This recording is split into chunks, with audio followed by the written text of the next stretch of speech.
I wish I could tell you that a super peaceful guy wrote this book, but I think the truth is somebody who was really tormented by conflict wrote this book. I became interested in all this because of the pain I was feeling in conflict and wanting to find my own way out. And I wanted to write it for people who are struggling with the same thing. I'm my hardest critic. I still am. But I'm starting to embrace that my weaknesses and my flaws can also be used for good and can help me relate to and really see other people in ways that hopefully will help them feel seen and help inspire them to be able to make the same changes that we're talking about.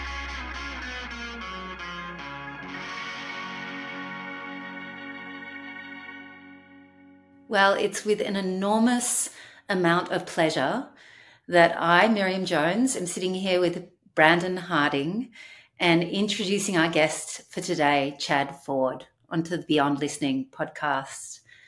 It seems like a very important time in our world to be talking about dangerous love. And welcome, Chad. Thank you. Sometimes I wish that it wasn't a time that we need to be talking about this so urgently, but it is, and I'm really grateful to be on your podcast and to be talking about this. Sometimes we like to start with childhood stories. We're following the thread of how you entered into this body of work that you're in, and I wanted to ask: do you have any earliest memories of an experience of dangerous love in your life?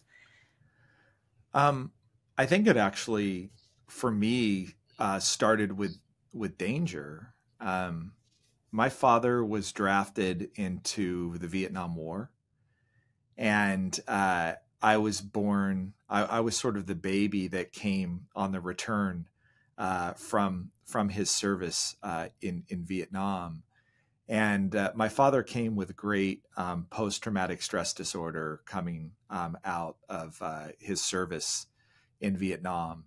And one of my early memories of my dad was that at times I would hear rustling or commotion in the living room at night, and I would come out and my father would be hiding behind the couch with his M16 and telling me to get down and telling me that the Viet Cong are, in the living room.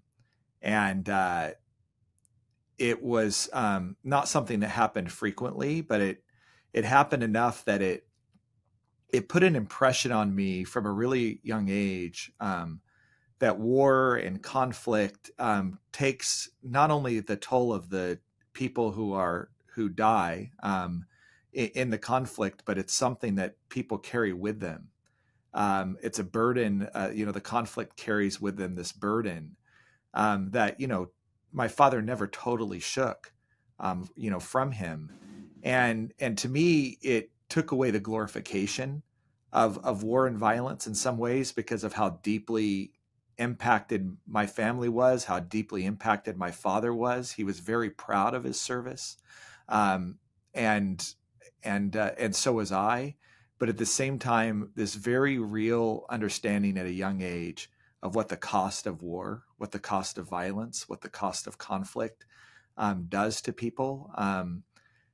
I've heard people in Mozambique refer to violence sometimes as when we're in the act of violence. It's like these mollusks that sit on the on a boat, right? And they actually slow the boat down, but they sort of attach to our souls, and we have to find ways to let them go. And so I think from a young age, I started to become interested in what are other ways to engage in conflict that don't carry with it this level of damage that I saw my father and then frankly our whole family go through. My father eventually had such both physical ailments and mental ailments that he left our family at a young age, and then there was a very big gap of time when I didn't really see my dad, and so I think living with those costs of all of that for me got me thinking about, is there a better way?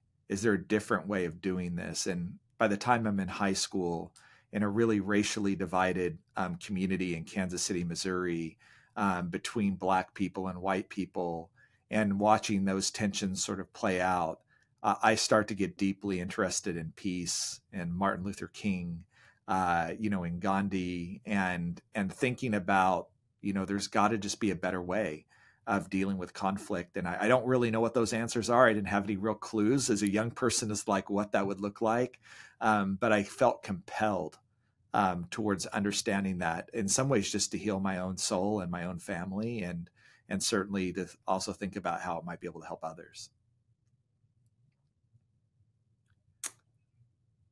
I love that. And part of it that I resonate with, Chad, and why I've been drawn to your work is seeing firsthand, up close and personal, just like you did, the cost of war, the cost in my own family, and the cost in the Marines and sailors that I've spent thousands of hours helping them navigate that cost, because it is so significant.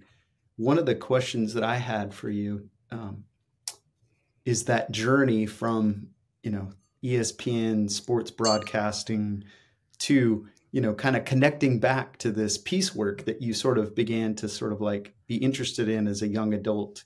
And so that's one of the questions I wanted to explore with you is, how did you go from being, a sports guy to a peace builder? Yeah. So I think the journey starts before that when I'm in college, and I don't know what I'm going to do. I think I'm going to be a filmmaker at first. Then I come out to Hawaii, and let's just be honest, I was out in Hawaii to like surf and just enjoy some waves. And I thought it was going to be temporary, but I fell in love with the culture. I also grew up in Kansas City among primarily Pacific Islanders.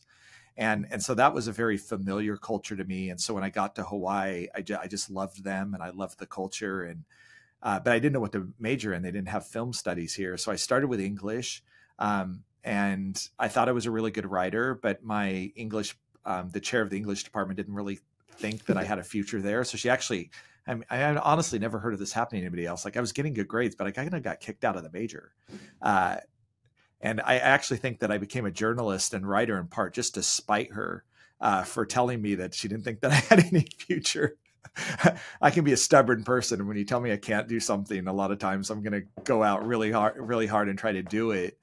And I ended up finding history and political science. And as I was studying those, again, all of my interest really became in not studying war, but what have people tried to do to prevent war and to heal from war. And even in my early history papers, and just sort of looking back at things that I'm writing about as an undergraduate, like that's what really fascinates me and interests me. And one of my mentors, his name was Bill Kuivi-Okalani Wallace. He was a Native Hawaiian rights activist and an attorney.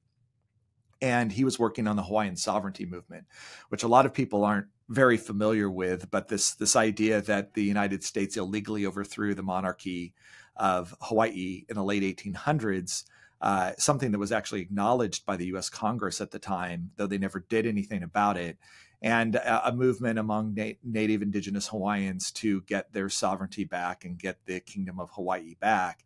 He was working on that. I was following him around. I was watching what he was doing with community activism and community work, and he suggested, "Oh, go to law school."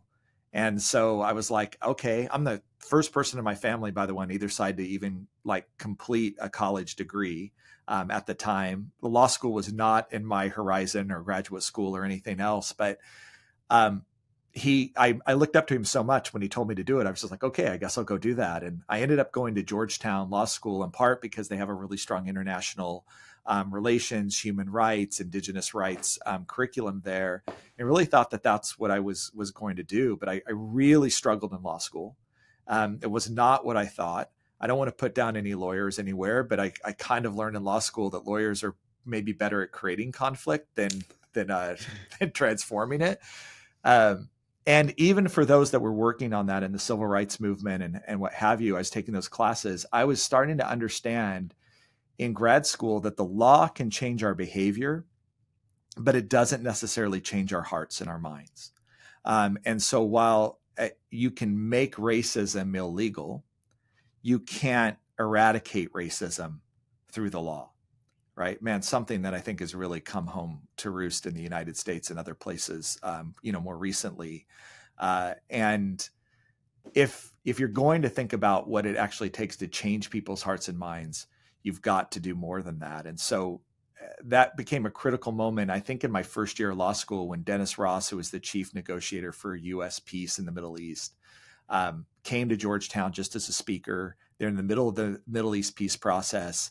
I just was sitting in the back as a student listening to his, lecture and update on it. And he said something to me that was truly like one of those light bulb changing moments. He was talking about the failure of the peace process and how diplomats typically work with leaders and they're always trying to get to these agreements, but sometimes those leaders can't actually sell those peace agreements back to their people because their hearts are so hardened towards the other side that they actually see their leaders as sellouts now. They actually see them as traitors to the cause. And, in the case of Yitzhak Rabin, it was an Israeli who assassinated the prime minister, not a Palestinian, right? And that what he hadn't learned in studying diplomacy his whole life is how to prepare people on the ground for peace. And really that there was a huge hole that existed in the field about getting people ready for peace. And this little fire just exploded in me. And I was like, that's what I want to do. So I waited in line for him, and he said something like, it's going to be on your generation, and my head's just nodding. And I'm like, okay, I got it. Finally, I think I know what I want to do. I wait in line. And of course, my question to him is, well, how do you do that? Can you point me in the direction? What classes should I take at Georgetown or whatever? And he said, yeah, I don't really know. I don't really think Georgetown's probably the right place for you, which is oh my gosh. But I know this man, Wallace Warfield, who worked with Martin Luther King, and he's down at George Mason's Carter School for conflict analysis resolution, which at the time was one of the very first programs in the country that was offering a master's and a PhD in conflict resolution. You should go talk to him. I did. Long story short, just one meeting with him, I knew what I wanted to do. And I had this very clear vision of what I was going to do. I also was a very poor student. And I had so much going on. I started doing a joint master's and a Juris Doctorate at Georgetown simultaneously. I was at Georgetown during the day. I was at George Mason at night. And I had to take care of a family. I had 2 kids. And so I started this little sports website on the internet, in part just to pay some bills. At the time, it was the Wild West in the internet. And I thought if I could get a little bit of ad revenue or whatever, I could make my rent and groceries for my family and not be too bad into debt. And serendipitously, by the way, I have no training as a journalist, no sports training, what have you. I just had a good idea along with one of my partners, one of my former classmates, Jason Peary, and it took off. It just exploded. And so in the middle of doing graduate school with 2 programs, I had this burgeoning website that was just exploding. I think by the year 2000, it was the 3rd or 4th most trafficked sports website on the internet. And we were running it out of our basements while we were both in grad school with almost no overhead and what have you. And ESPN came along in 2001 and wanted to purchase the website. And they purchased it. I didn't make a ton of money off that, but what I did get was an offer for an amazing job implementing our website into ESPN right when I was graduating. And it was a really hard decision for me. Do I go this peace building route that I've been trained for? I've been trained as a mediator. I'd been working in Northern Ireland. I've been doing all this stuff. Or do I get kind of law school loans paid off, go and work at this for a couple of years? And I really loved the MBA. And that was especially where ESPN wanted me to work. And so I decided to go work for ESPN. And it was a dream job for the first couple of years. I'm going to be honest, I get to meet Michael Jordan and Larry Bird and all of these people. It was a really amazing opportunity. But 9/11 happened. A lot of my friends and colleagues that had gone to grad school are out working on conflict now. I was writing about sports. I felt deeply guilty about the fact that I had all this training and all of this passion around peacemaking, and 95% of my time was writing about basketball.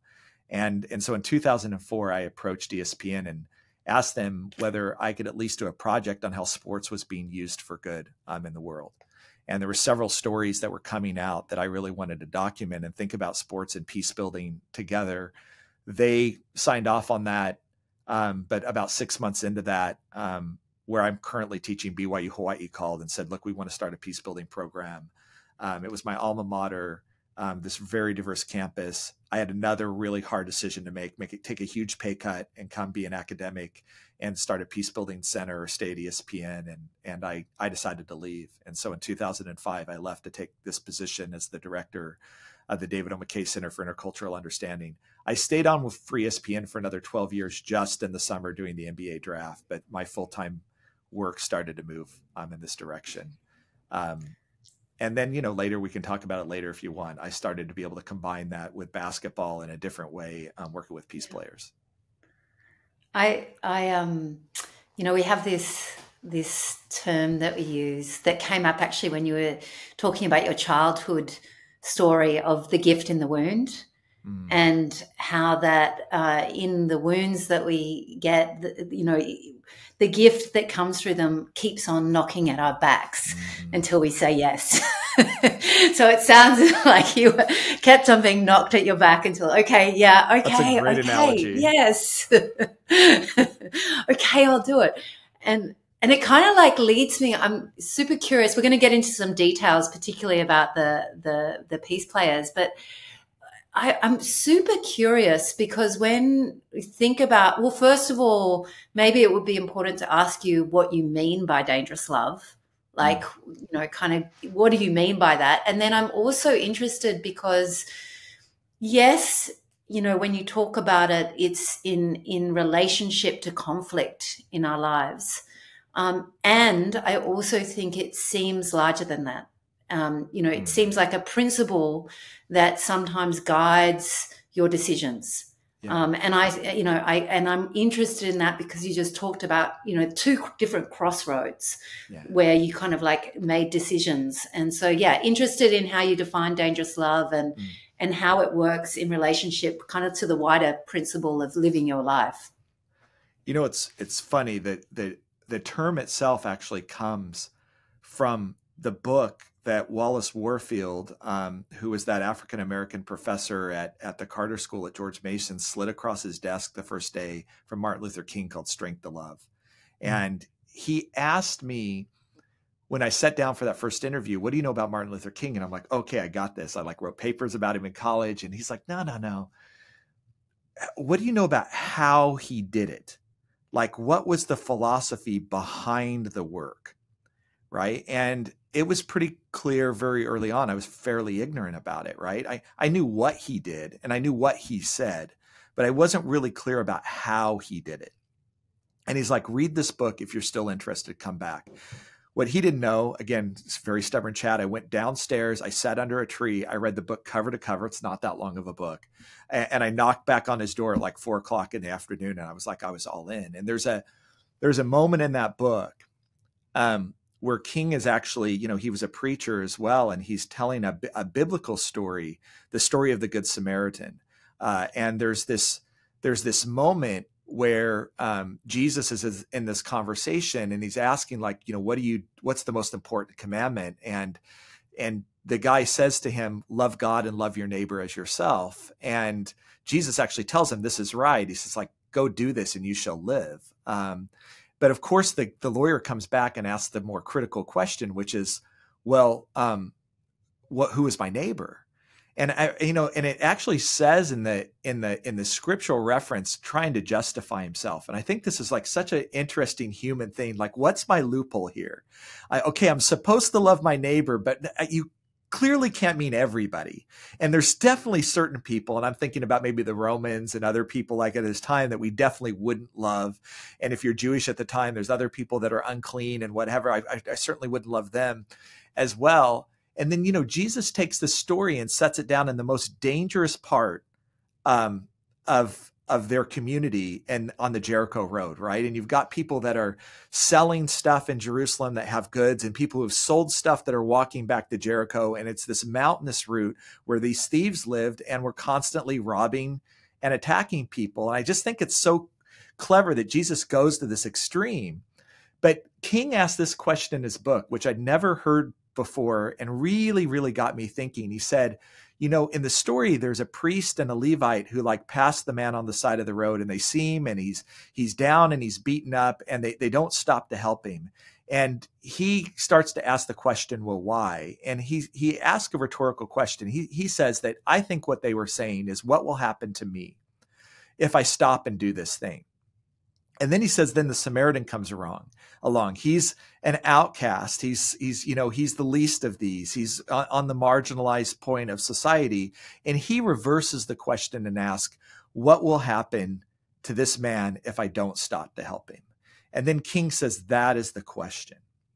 Right? That is the question. And I remember reading that and really starting to think about those two sorts of mindsets, right? What will happen to me if I do this thing, and what will happen to them, or later how I'm going to reframe it in Dangerous Love, what will happen to us, right? If we don't do this thing. And then King refers to that actually in the very last speech. He retells that story in his very last speech before he's assassinated the next day in Memphis, Tennessee. He actually retells that story from Strength to Love. And then he refers to what the Samaritan did as Dangerous Love. And, that got me, that's always been deeply influential to me. When I wrote the book, I didn't have a title for the book. I was really actually struggling with that. And I finally decided, after the publisher had already accepted the manuscript, and I really were kind of waiting on that I actually want to call this Dangerous Love. It like just came to me one day that this is what I want to call it. And I went back actually in and actually added that reference throughout the book. Actually, what didn't exist, believe it or not, it didn't exist in the book, that reference, but I was so convinced on it. The only problem is when the publisher got it back, they hated it. They absolutely hated it. And they're like, because I think at the time, you know, I had done a lot of work with the Arbinger Institute. They had written some books like Leadership and Self-Deception and Anatomy of Peace. They were writing the foreword to this book.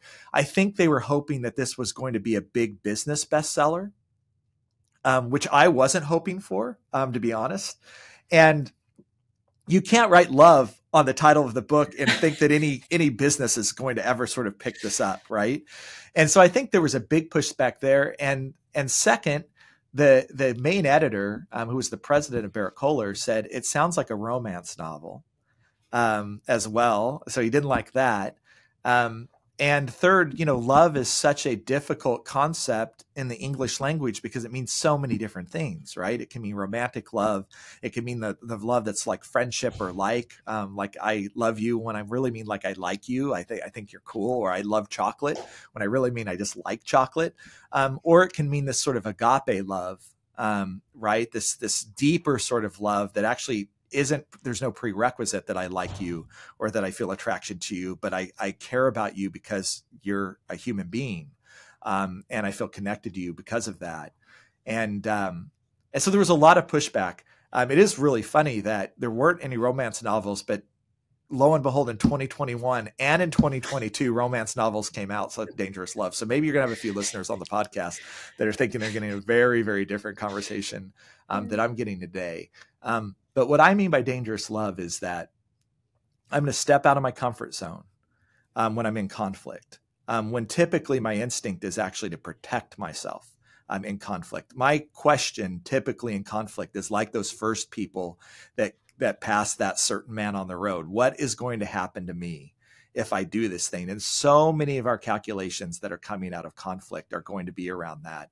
And how can I help people reverse the question and ask what will happen to us if I don't engage in the process of collaboration? And to get there, I think it requires more than just some sort of intellectual leap. And I think this is what you were referring to, Miriam, kind of early on, right?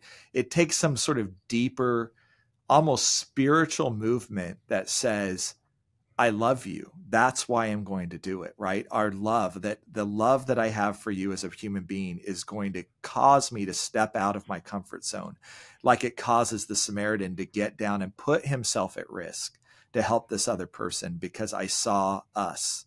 I didn't see an object. I didn't see an enemy. I saw us in that moment. And my experience doing hundreds of mediations and working in the Middle East and working in Northern Ireland is we get to conflict transformation and reconciliation when that move happens, when somehow it moves beyond intellect to some sort of connection where someone says, I feel compelled to do this now because your needs, wants, and desires now matter to me just as much as my own. And if that's the moment, if that's the magic sort of moment that I've seen in hundreds of mediations of things turning from bad to good, then I wanted to write a book about that and how we get there. And I thought it was unique. And the conflict books that I'm reading, there isn't a lot of talk about this sort of magical moment and how to get there. But to me as a mediator, if that happens, everything else kind of takes care of itself, right? Yeah. I can collaborate now. I can problem solve. Human beings are capable of doing all of these things, but there's a fear block that's in front of all of that doesn't allow us to access those parts of our brain and our spirit in a way that truly allow us to get to those moments. And so all of my work I've just started to notice is really about helping people overcome that and do something we call the most dangerous move or turn first as part of that. And so anyway, that's what I mean by dangerous love. And that's why it got the title that it got. Yeah. It's so much is familiar in terms of the work that we do.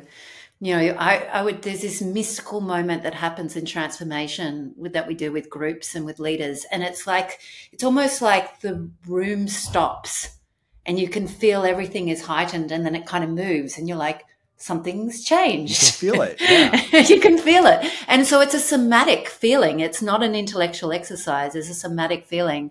And I remember there was we had this one conference and we had like 30 people together and we were like, can we use the L word?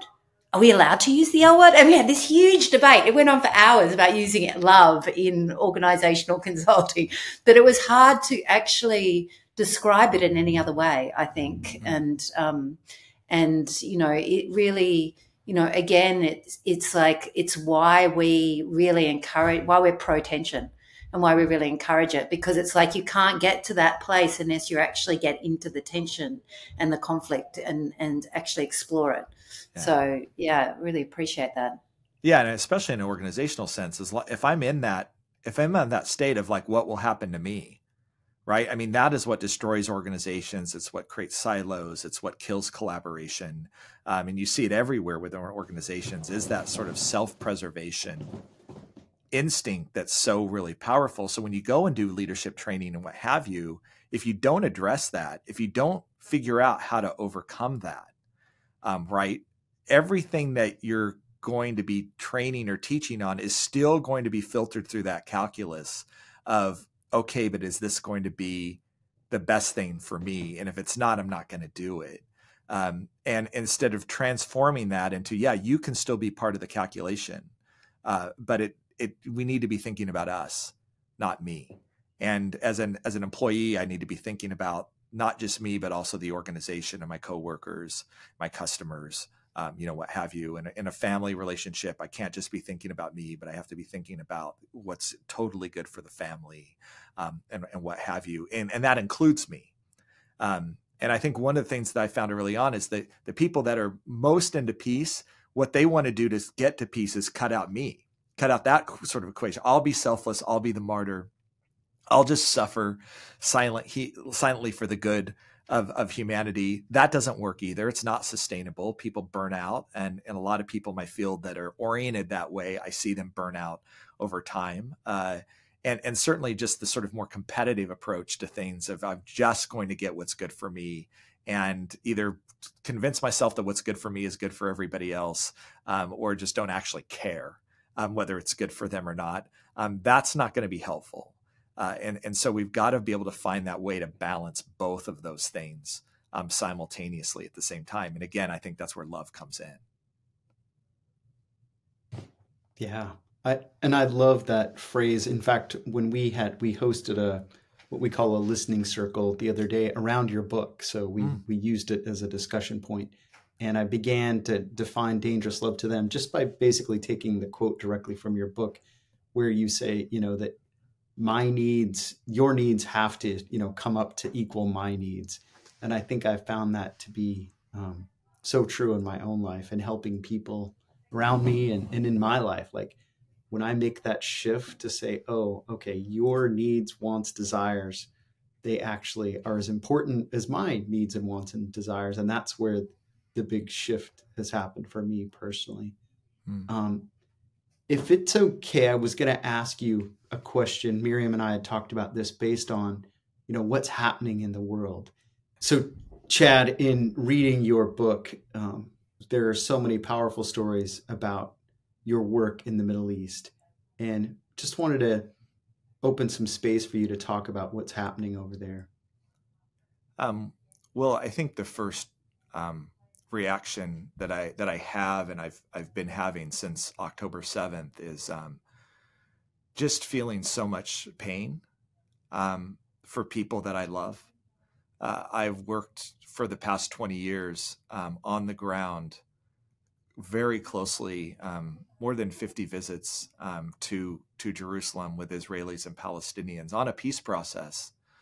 That I think there was a lot of encouraging signs of things that were happening, people and communities coming together. And so when you look at what happened on October 7th with Hamas's attack on Israeli communities in near Gaza, and then, of course, the retaliation from Israel and the war that is currently going on in Gaza, it's absolutely devastating, to the peace cause.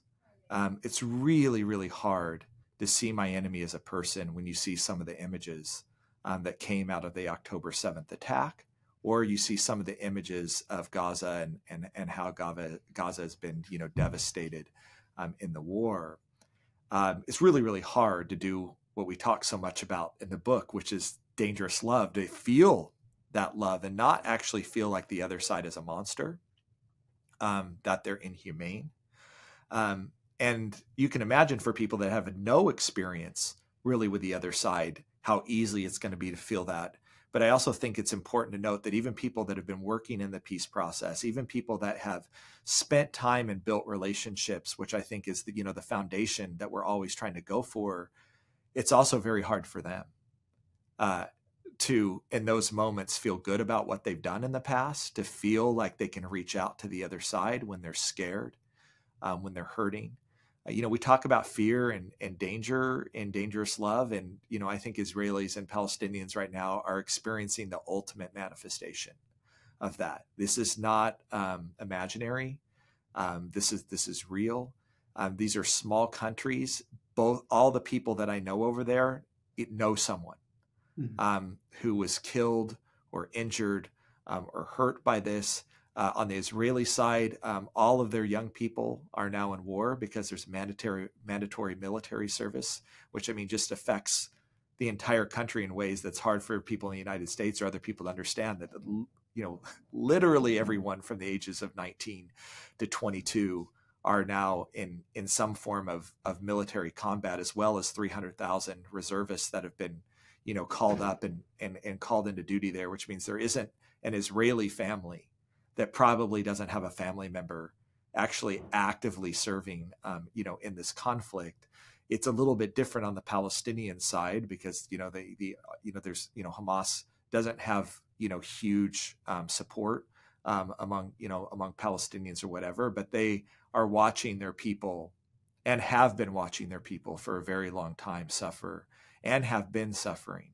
And some of that violence has moved in. And so the first thing that I've been spending, the first few weeks on is just using this phrase of like mourning with those that are mourning. Like, all of those feelings that, people are feeling right now are very human feelings.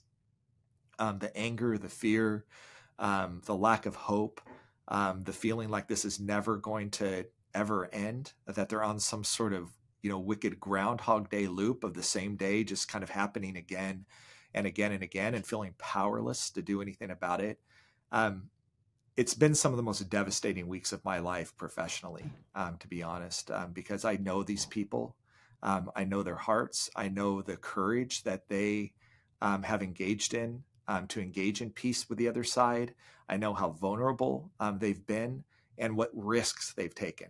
When we ask people to turn first, these are people who have done it, who have been ridiculed by their communities, sometimes ridiculed by their families for doing that, who have faced repercussions, whether those be work-related or community-related, for engaging with the other side. And then the payoff for all of that is what's happened in October, where everyone comes to you and says, see, I told you so. You can't make peace, with the other side. And I just have to be honest, as someone who, is trying to work in that process, I felt hopeless and helpless, and fear, and anger. I felt all of those things too. And I've felt very helpless at times about what can I actually do over here? The war machine has begun. I don't think it's going to stop anytime soon. I don't think the efforts that we've been working on the ground are going to stop it. And thousands or tens of thousands or hundreds of thousands of people are going to be deeply hurt, deeply injured by this, and want revenge or feel like, that peace is, impossible. And so, this has been one of those tests of the book for me, both personally, and with the people that I've worked with, like those magic moments we talked about, Miriam. Can they still be there when faced with this sort of devastation that both Israelis and Palestinians have been facing because of that? And the one thing that's been hopeful in all of this is in my conversations with a lot of people over the past few weeks, that some of those people are reaching out to each other. They're checking in on each other. They found ways that are safe, and there's not a lot of not safe ways, but they found ways of meeting up for coffee or talking to each other. They've cried on each other's shoulders. They've yelled at each other at times, but the relationship is strong enough to do that. They have very different views politically about what should happen and what should be the outcome from all of this, but they've been able to engage in dialogue with each other. And it's also been one of the most hopeful last couple of weeks of my life. I thought that may take a year or 5 years for that to happen again, just given the amount of trauma that both sides are facing, and the fact that not all, but for a number of individuals, that they're able to do that just a month into this to this madness, gives me a lot of hope about what it actually takes to transform something. And this deep care that I'm deeply afraid and scared right now, but I also know you are deeply afraid and scared right now. And as hard as it is for me to do it, I want to come to your aid just as much as I need to come to my family and other people's aid right now. And I do feel slowly a movement coming out of, I'm not talking about what's happening in the United States or anywhere else, but that's coming out of Israel and Palestine that I hope takes hold, which is that this doesn't work. Violence isn't working, right? Whether it's terrorist attacks or military interventions or what have you, none of them have stopped this cycle of violence. All they have done is pouring gasoline on it and fuel the next generation. And maybe it's time to get very serious about how we actually live together, because Hamas isn't pushing Israel into the sea. They're not going to be able to do it. Israel can't, under any sort of ethical ways, eradicate 2.5 million Palestinians and get them gone. That's just impossible to do without becoming the very evil that they have fought so hard to not become. And so that means the only solution is to figure out how we actually live together, and that I need to value your wants, needs, and desires just as equally as my own. I want safety. You want safety. I want to be able to raise a family and thrive, and I want my children to thrive, and you want to be able to raise a family and want your children to thrive. And we need to create opportunities for each other for that to happen. It can't happen alone. And I'm reminded of this activity that we do sometimes, and I've done this with everything from young people to leaders, where we play this game. It's called Snake, and and I do games a lot in my work because I think sometimes games are a way of us getting our inhibitions down a little bit, and getting really into it, but then we can take it as a metaphor on the way out. And so the goal of the game is there's a ring on the outside and they have a Nerf ball, and there's 3 people in the middle, and they're the snake. And there's a head of the snake, a middle of the snake, and the tail of the snake. And the middle and the tail put their hands on the hips of the person in front of them, right?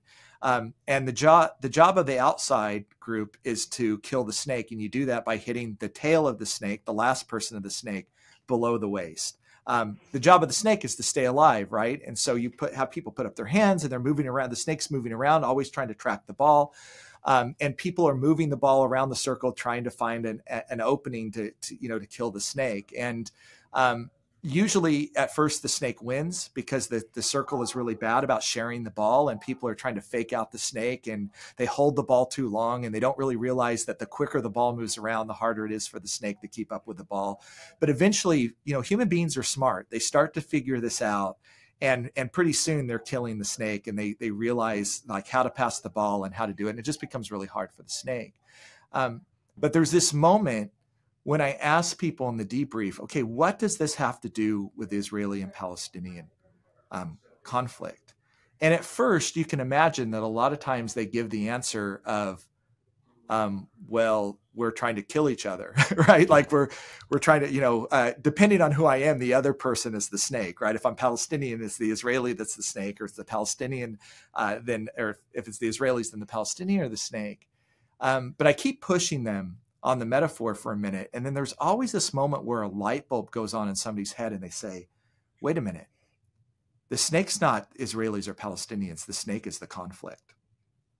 And the only way to defeat the snake is Israelis can't defeat him alone, or Palestinians can't defeat him alone. We actually have to work together to actually defeat the snake. There's no peace agreement that only Israelis decide. And there's no peace agreement that only Palestinians decide. The only way you could have actually truly sustainable peace is a collaborative agreement with both of us coming to the table and it meeting both of our needs and both of us signing on it, which means that I have to work with my enemy if I actually want peace. I can't ignore them. I can't marginalize them. I can't sideline them. I have to work together.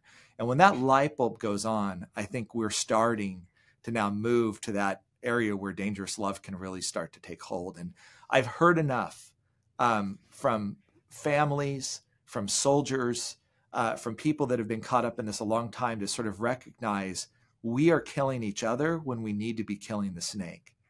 That I'm hopeful that maybe sometimes we have to hit rock bottom in conflict, and that maybe this is rock bottom, and maybe now we can come to the table and say, let's not have to do this again in 5 years. Let's actually do something now to make sure that this doesn't happen again, and that won't be killing the other side, that make sure that it doesn't happen again. Yeah. It strikes me as you're talking that maybe it's not rock bottom, but maybe it's that the soil has been tilled enough.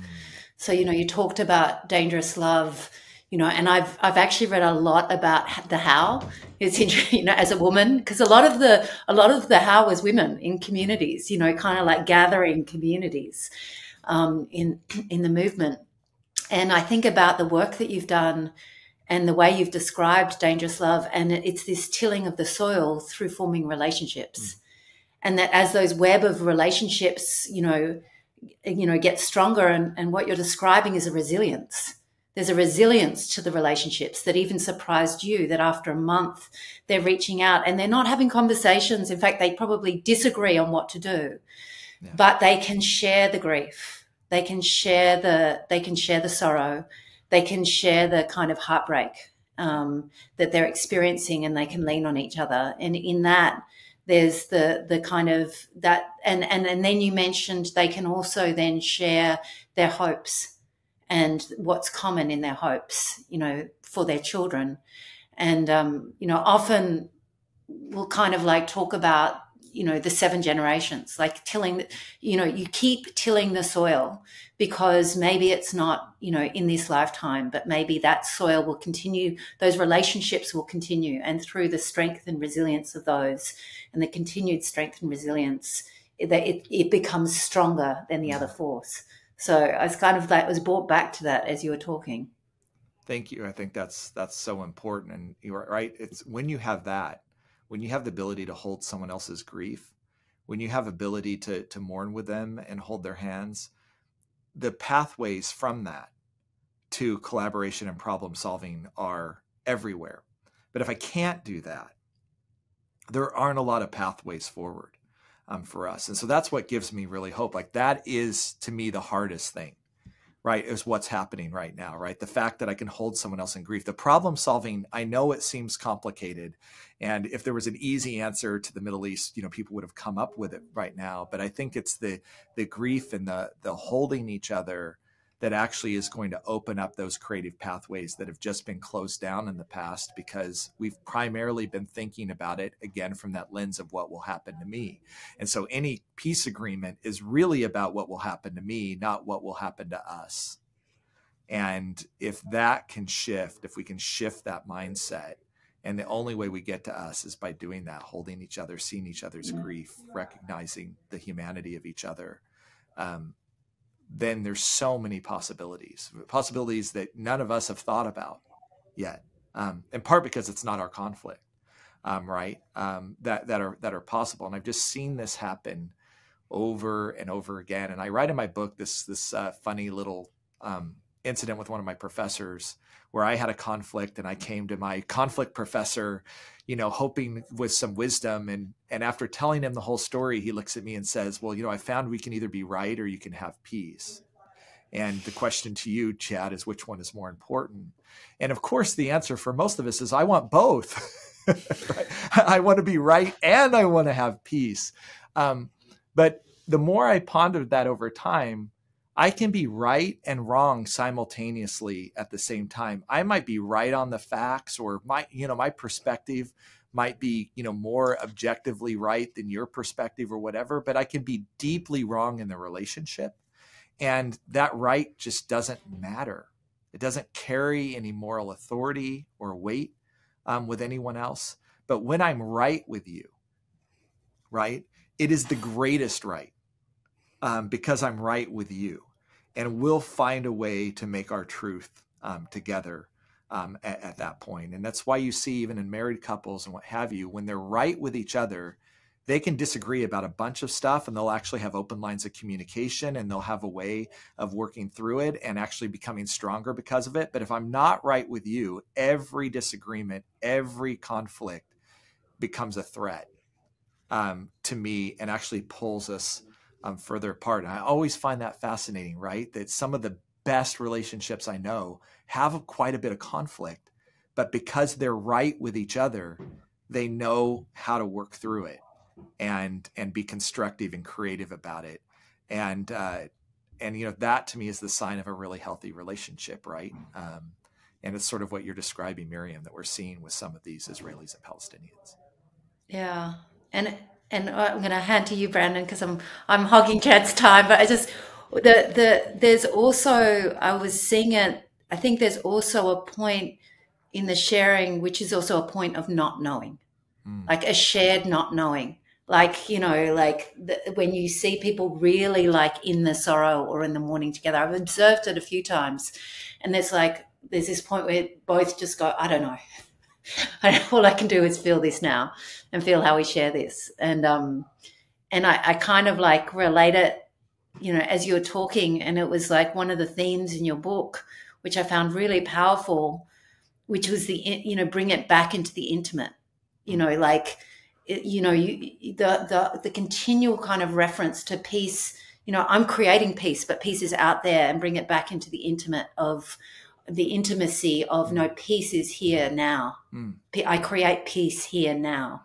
I create peace here now. And I heard that in your book. And that I think described a little bit with the word integrity. That not knowing is so scary. Miriam, that vulnerability, I love Brene Brown's work because she's just done such great work to me about, shame and vulnerability. And, her research on this has been, really powerful. And, it's that not knowing, right? It's that I'm opening myself up to you, but I'm not exactly sure how you're going to respond, right, to me. And I often don't open myself up or put that wall up because I don't know how you're going to respond. And so I need to be protected a little bit, but right, like opening myself up. And it reminds me, I was on a conflict work with an indigenous group of people. And they were reluctant to let me into their village because I was an outsider. And so a lot of our meetings early on were outside of the village in the sort of city, but they finally invited me to come up, to their village, but they told me I'd have to go through a ceremony first, but they didn't really describe like what it was to be able to enter their village. And they had this hut, and in it was smoke. And I was sort of familiar with sort of indigenous practices of smoke and, cleansing and what have you. But what I wasn't expecting is that they asked me to take off all of my clothes, all of them, and walk into this hut and then walk out the other side. And, it was uncomfortable for sure. And what I also didn't know is that when I walked out the other side, the village was waiting for me on the other side without my clothes. I was the only one without my clothes on. And they didn't give me my clothes back right away. So there was a lot of sort of interaction where I was the only person sort of naked. And I asked them about it later, and I said, I'm just kind of curious, like, why did you do that? And it's like the vulnerability for us of letting you into our community and our village as an outsider, and the risk that we were taking. We wanted you to experience like what that was like. And I'm like, well, you did a good job. Like you actually got it. Now we were being vulnerable, with each other. And they sort of invited me to do the same sort of scary thing that that I was asking them to do by inviting me into their space. And, I've thought about that a lot. Like, a lot of times that's what it looks like. Like we're taking off our clothes in front of someone who's fully clothed and, expecting them to, hoping that they'll embrace us and not reject us or, look away or laugh or, whatever the sort of fears that we might have together. And I think that not knowing what that reaction is going to be keeps us so often from taking that risk. I call it the sort of risk of embrace, right? Like taking that sort of risk that comes with embracing someone that I don't know how they're going to respond to that. Yeah, that is a beautiful story. I love that. I love the concepts of vulnerability, especially I'm also a big fan of Brene Brown. And I think a lot of times in terms of, I use language with, especially when I've been working with the military about like their body armor, they're wearing this body armor for protection and being able to take that armor off. And I think one of the things that impedes us from developing that intimacy is we want to keep our armor on, but we demand others to take their armor off. Like, hey, I want to be in a right relationship with you, but you got to take your armor off and you got to take it off first, which is, from the Arbinger material, that turning first, you've got to turn that first, which you did such a fantastic job of explaining that in the book. One of the things that I really resonated with, especially towards the end of the book, is you talked very personally about how doing this work came at a cost. Like you're traveling the globe, as you said earlier, going to the Middle East 50 times, and you're doing the important work of building peace. And I know in my own life, that was sometimes the message that my family got, that, hey, I'm doing this really important work. I'm like, saving people. These people that I'm working with, they are suicidal or they're, going through this serious, post-traumatic stress kind of issue, and I have to respond.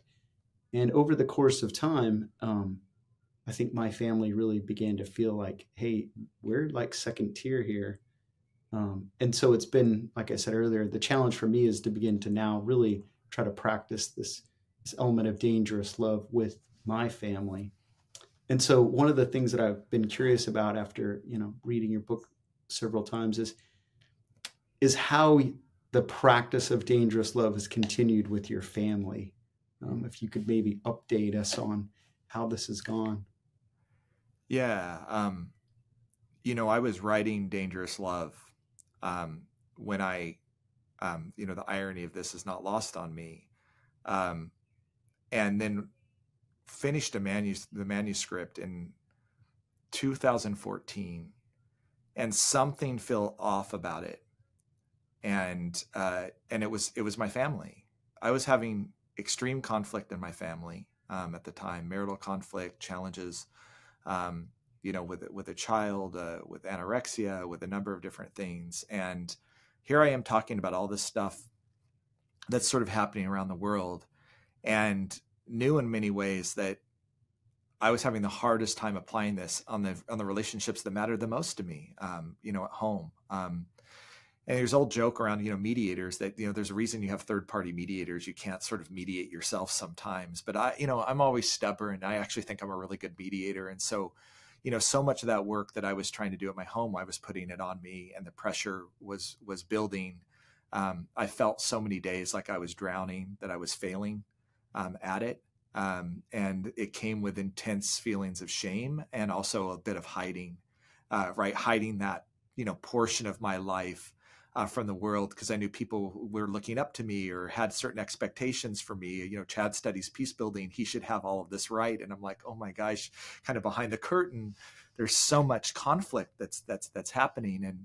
And I knew it was partly what was driving me to study it and understand it, was like, I wanted to make peace in my own home, but at the same time, I wasn't doing a great job of it. And, felt like I was failing. And then I ended up, the book ended up basically on the shelf for 5 years because I ended up going through a divorce. And then I said, I'm never writing this book. Like it's impossible for me to now talk about any of this stuff because I've failed at the most important and fundamental, relationship in my life. And I really pulled back from a lot of my work and kind of went into, a cave. The way that the situation worked out with my family, I also ended up being a full-time single dad. For a couple of kids who were also really grieving, and, working on that with them. And those feelings of inadequacy that I felt, there was these voices in my head that just told me I can't help other people, right? Because I failed at this thing, in my own life. And I'm sure other people can resonate with that. I'm sure there, and professionally or what have you, that there's times that you feel like you're a fraud, or, feel like, why should anybody take my advice when, if they knew this or this about me, or a mistake that I'd made, they would look at me differently.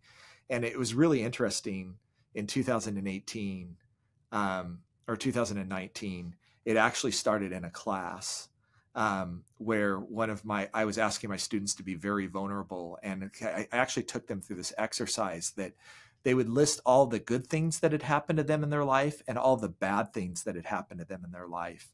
And then the exercise afterwards was to think about the good and the bad, and then ask this question: how am I uniquely prepared, based off of all of these experiences, to do something good in the world, right from it? And it was really this exercise around vocation.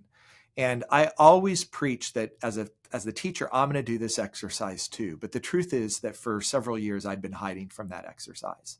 I didn't want to do it. I had thought that the mistakes that I had made had disqualified me from doing good in the world. But I had this sort of facade that was up.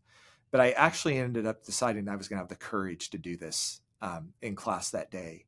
And I did it. And usually I ask people afterwards to be very vulnerable. And are you willing to talk about this? And this is very vulnerable stuff for people. And these are college students, and what are their peers going to think or whatever. And the last couple of years, not very many people had raised their hands, or they'd been very vague sort of about it. And I sort of recognized, that's coming right from the leader. And so I raised my hand and for the first time talked about all of this in front of my students. I wept, as I talked about it.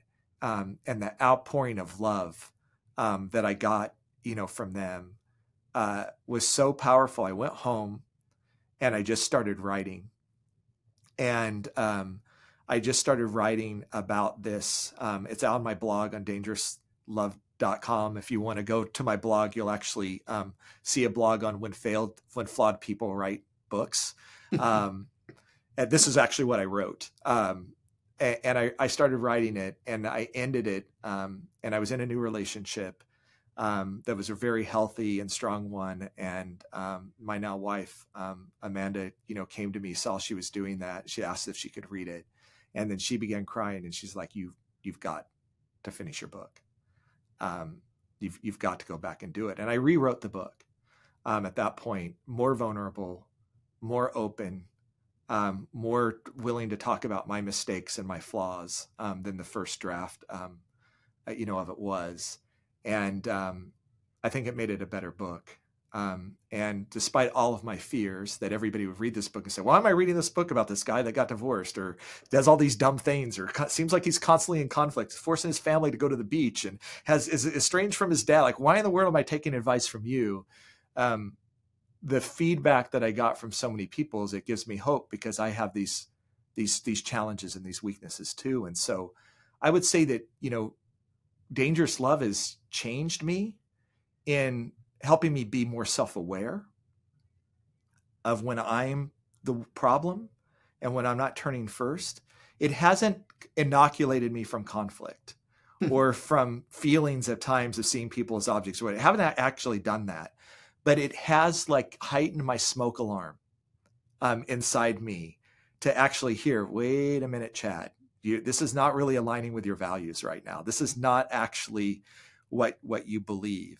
And that has made for some very, very important changes in how I manage my time, what I've done with my children, what I've done in my new marriage, with my wife. And again, they can all come and tell you that I still have my moments. I wish I could tell you that a super peaceful guy wrote this book, but I think the truth is somebody who was really tormented by conflict wrote this book. I became interested in all this because of the pain I was feeling in conflict and wanting to find my own way out. And I wanted to write it for people who are struggling with the same things. If there's anything, I have some empathy for people that are caught in their darkest moments right now, who don't feel like they have hope, who don't feel like there's a way out, who feel like the other side's never going to change or that they may be able to change. I have a lot of empathy for people that are going through that right now. And I've just started to embrace it. I'm my hardest critic. I still am. But I'm starting to embrace that my weaknesses and my flaws can also be used for good, and can help me relate to and really see other people in ways that hopefully will help them feel seen and help inspire them to be able to, make the same changes that we're talking about. Yeah. I would say that the stories, the personal stories, the vulnerability that you shared, that is the power of the book. That's why it resonated so deeply with me. And hopefully you're getting that feedback from other people. It was the vulnerability that you shared in those very personal stories that spoke to me deeply. And I think that's why I've recommended your book to people. It's probably my number one recommended book. Anybody that I start working with, I'm like, okay, you got to read Dangerous Love, and then we'll talk about it. And then we'll have, so some of our, coaching sessions will be based all around Dangerous Love. And they comment the same thing. It's, knowing the stories, understanding those stories just resonate so deeply. And yeah, stories are so, so powerful.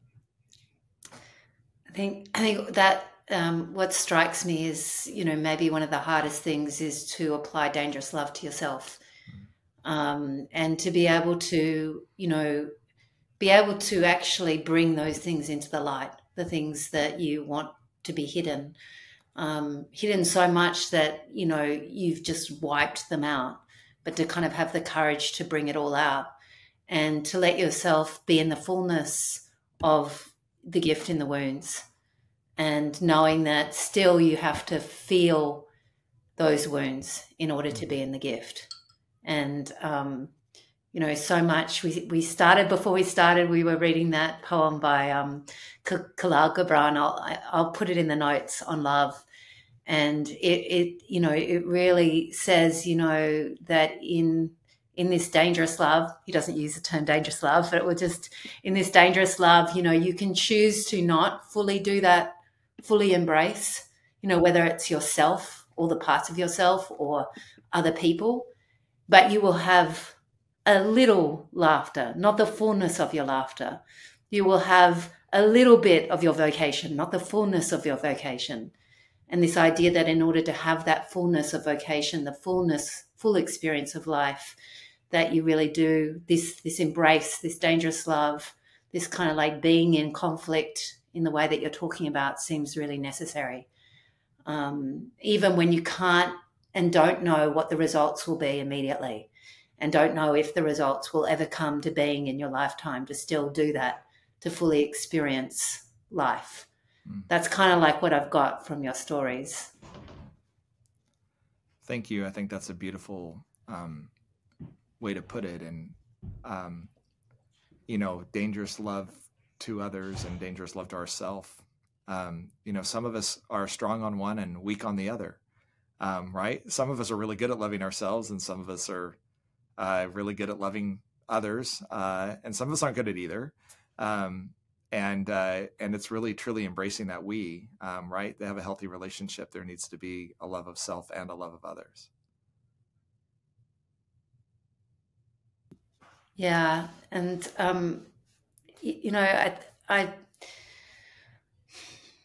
I guess I feel deeply appreciative.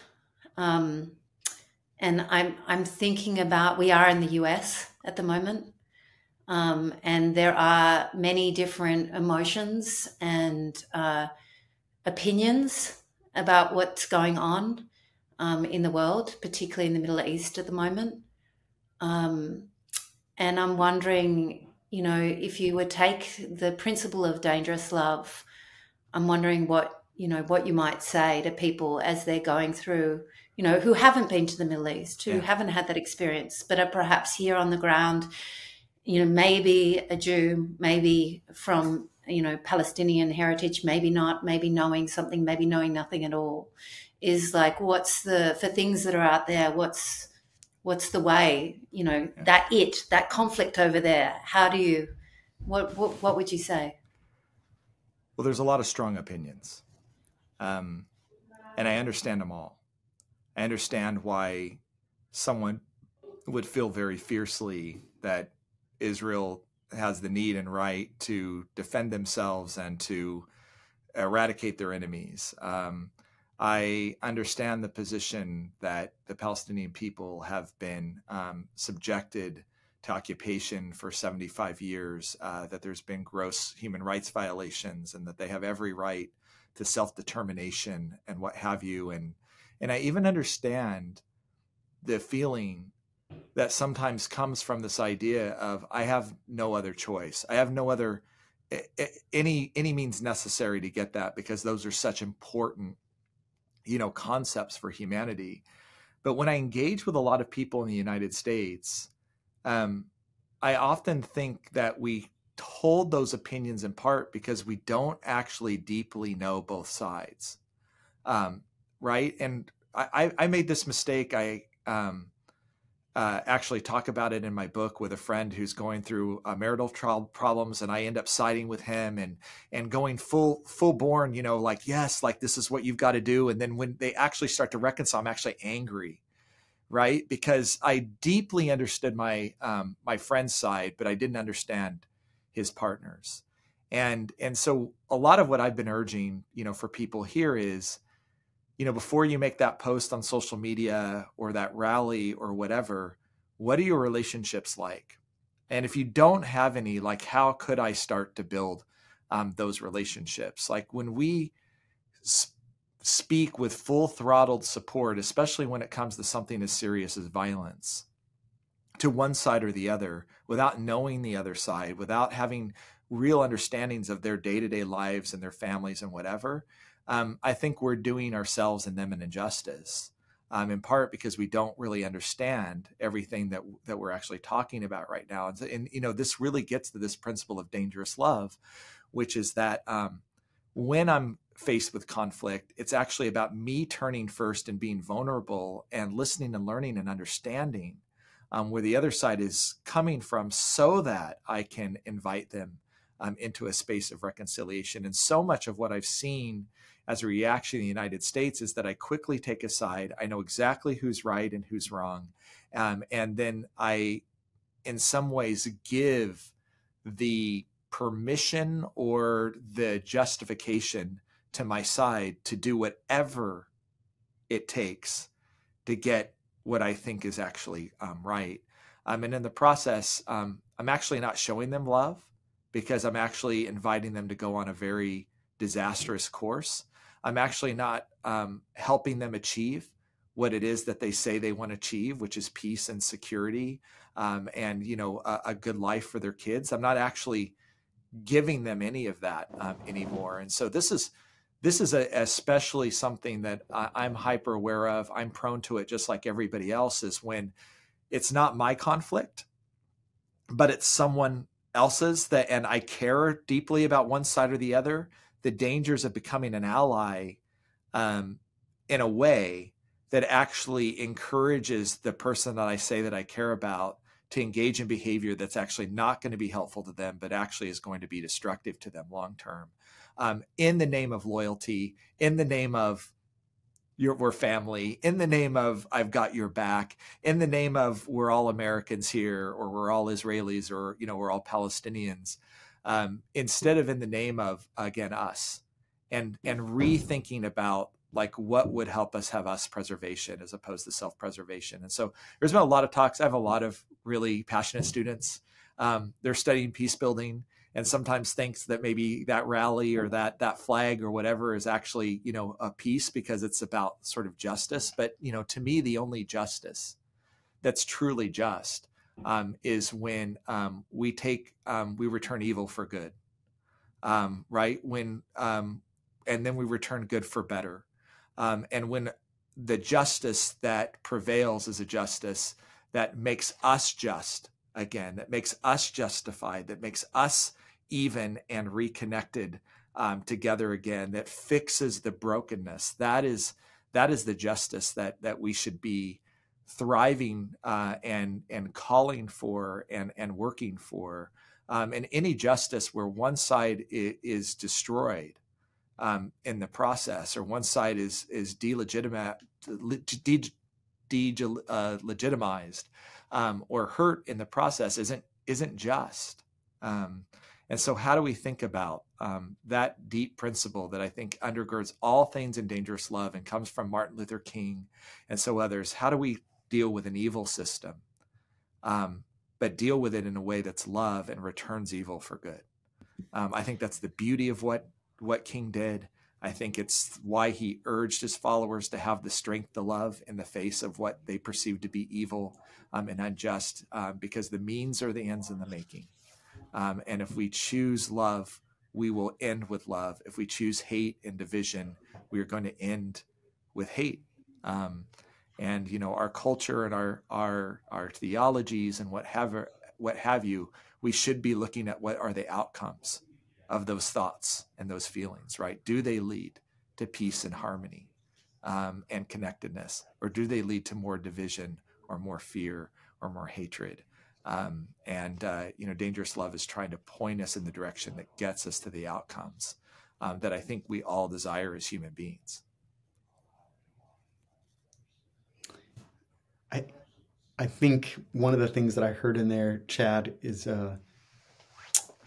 so you show up at the protest, you're either, pro-Hamas, pro-Israeli, and dangerous love would be to look across and see, whichever side you're, coming from, and say, you know what, person over here, hey, why don't we go over to this coffee shop and sit down and just hear one another's stories. Let's talk. Let me hear your pain. Let me hear where you're coming from. Let me really be interested in you as a human being, rather than just shouting slogans about, whatever you're going to be upset about. It's saying I'm pro us. Yeah. Right. And us is struggling right now. Us is really struggling to find a way to collaborate. Us right now is stuck in a destructive cycle in a relationship right now that isn't working for anybody right now. And so I'm showing up saying, I'm pro us. I'm pro helping us find a way to fix and heal that relationship so that it is productive and collaborative again. And I think that's the difference between being pro Israeli or pro Palestinian or pro Hamas, is thinking about that bigger umbrella of being pro us and being okay. Relationships struggle. Relationships sometimes are broken. Sometimes it is really hard. And sometimes we do really horrible things because of that.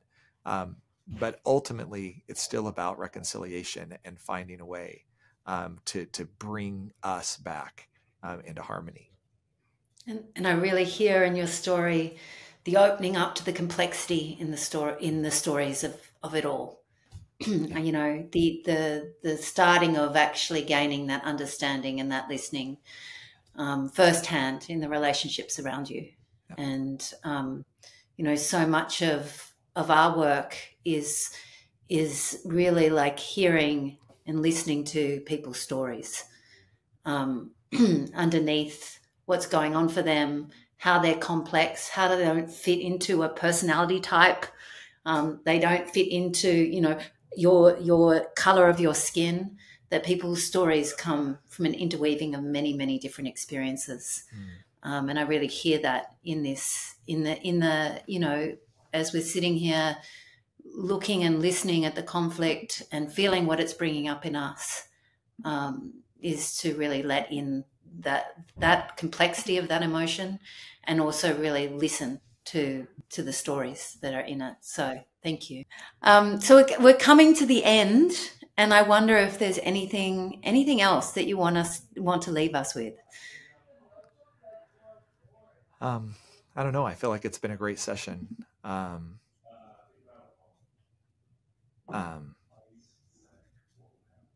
You know, I think it's been great.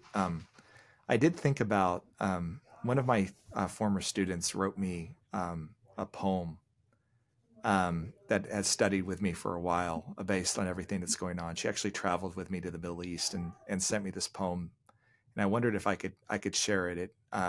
We started our opening session with poetry. This is not a famous poet, but Steph is a beautiful writer, and I thought it made a lot of sense to me to sort of think about dangerous love, and especially given the context that we're talking about. So would it be okay if I shared this with you? This is from Steph Kadudal. What have we become?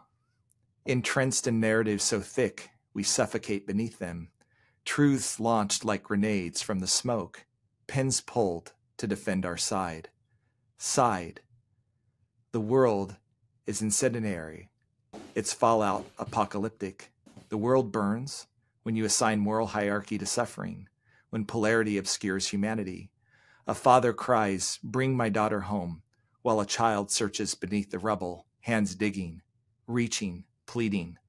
A man cradles his brother, a ghost, while we yell, "Whose side are you on?" Enough. Forget your fog of certitude. A mother sits on ruins, more desperate to hold her baby than the truth. If love exists, even when it's weightless, the world can still be good.